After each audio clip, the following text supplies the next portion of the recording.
मैंने फॉर्म भरने में गलती कर दी है लेकिन अभी पेमेंट नहीं किया है, तो क्या मैं पेमेंट करूँ या फिर मैं रुक जाऊँ अभी? क्या करना चाहिए मुझे? तो आज के वीडियो में मैं इसी बारे में बताऊँगी। Let's start the video. बहुत सारे बच्चे क्या करते हैं ना, फॉर्म फिल अप करते हैं एंड कुछ उनसे गड़बड़ी हो जाती है। एंड वंस अगर गड़बड़ी हो गई तो आप फिर उसे एडिट नहीं कर सकते। एडिट करने का ऑप्शन जेईई मेंस में नहीं मिल रहा है फिलहाल। आपको लास्ट, अगर आप लास्ट स्टेप पे आ गए हो, लास्ट में आप रिव्यू कर रहे हो और आपको पता चला कोई गलती हो गई है, तो क्या आपको पेमेंट नहीं करना चाहिए या फिर आपको पेमेंट कर देना चाहिए? कर देना चाहिए तो उस गलती को आप करेक्ट कैसे करोगे? इसी बारे में आज मैं आपको बताऊंगी। देखो, पहली बात तो ये कि अगर आप पेमेंट नहीं करते हो तो आप दोबारा फॉर्म फिलअप नहीं कर पाओगे इस सेशन के लिए, क्योंकि ऑलरेडी आपका आधार नंबर, आपका नेम, आपकी डिटेल्स सबमिट हो चुकी हैं।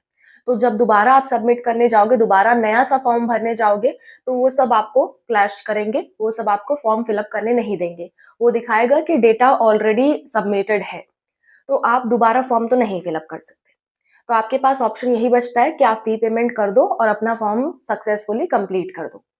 तो कंप्लीट करने के बाद आप एडिट कैसे करोगे? तो बच्चों, एक करेक्शन विंडो ओपन होती है। एप्लीकेशन फॉर्म जब सारे क्लोज हो जाएंगे, 30 नवंबर तक एप्लीकेशन फॉर्म क्लोज हो जाएगा, तो उसके बाद करेक्शन विंडो ओपन होती है। करेक्शन विंडो की एग्जैक्ट डेट तो नहीं बताई गई है, पर हर एक फॉर्म में, किसी भी फॉर्म को आप उठा के देख लो, तो उसकी करेक्शन विंडो हमेशा एप्लीकेशन फॉर्म ओवर होने के बाद ओपन होती है। तो एप्लीकेशन फॉर्म ओवर हो जाएगा तो आपकी करेक्शन विंडो ओपन होगी, तो आप उसमें कुछ डिटेल तो एडिट कर सकते हो। लेकिन अगर आपने अपने नाम में गलती कर दी, मम्मी पापा के नाम में गलती कर दी, अपने बेसिक डिटेल में गलती कर दी, तो वो एडिटेबल नहीं है। बाकी अगर आपने सर्टिफिकेट कोई गलत अपलोड कर दिया है या फिर आपने कुछ ऐसी गलती कर दी है, एड्रेस में गलती कर दी है थोड़ा बहुत, या फिर एनुअल इनकम में गलती कर दी है मम्मी पापा की, तो ये सब चीजें इम्प्रूवेबल हैं। ये सब चीजें मोस्ट ऑफ द केसेस में इम्प्रूवेबल होती हैं। ठीक है, बस आपकी बेसिक डिटेल नहीं चेंज होंगी, जैसे आपका मोबाइल नंबर, ईमेल, ठीक है, आपका नाम, ये चीजें चेंज नहीं होंगी। बाकी सारी चीजें आप चेंज कर सकते हो। ठीक है, आपका आधार नंबर नहीं चेंज होगा। ये सारी चीजें चेंज नहीं होती हैं। कभी कभी ऑप्शन आता है चेंज करने का, कभी कभी नहीं आता है, डिपेंड्स फॉर्म टू फॉर्म। पर आपकी बेसिक डिटेल को छोड़ के बाकी सारी चीजें एडिटेबल होती हैं। पेपर का नंबर जो आपने सेलेक्ट किया है, सेशन जो आपने सेलेक्ट किया है, ये सब एडिटेबल हैं। आप उसे एडिट कर सकते हो। ठीक है, तो आप बिल्कुल परेशान मत हो। अभी अगर एडिट नहीं हो रहा है तो आप फी पेमेंट कर दो। फी पेमेंट बहुत ध्यान से करना, उसके लिए मैंने ये वीडियो बनाई है। इस वीडियो को देख लेना, फी पेमेंट से रिलेटेड ये वीडियो है। फी पेमेंट आपको कैसे करना चाहिए ताकि आपका पैसे ना फंसे, इस वीडियो को देख लेना, फिर फी पेमेंट करना, वरना पैसे फंसने की वजह से भी बच्चे बहुत परेशान हैं। ठीक है, तो आपसे कुछ भी गलती हो गई है, अगर आपसे बेसिक डिटेल में गलती है तो जाहिर सी बात है वो एडिटेबल नहीं है। नाम में, मम्मी पापा के नाम में या आपके फोन नंबर में, इसमें गलतियां हैं तो ये जनरली एडिटेबल नहीं होती है।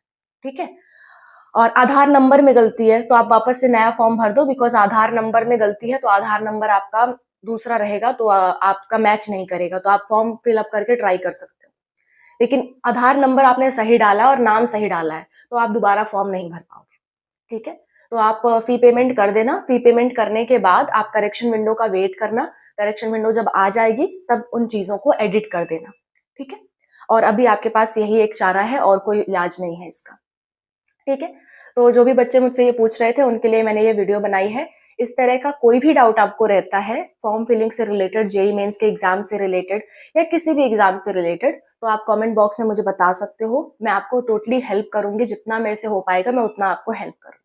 Okay, wish you all the best for your exams. कोई दिक्कत, कोई परेशानी होती है, please mention the comment section.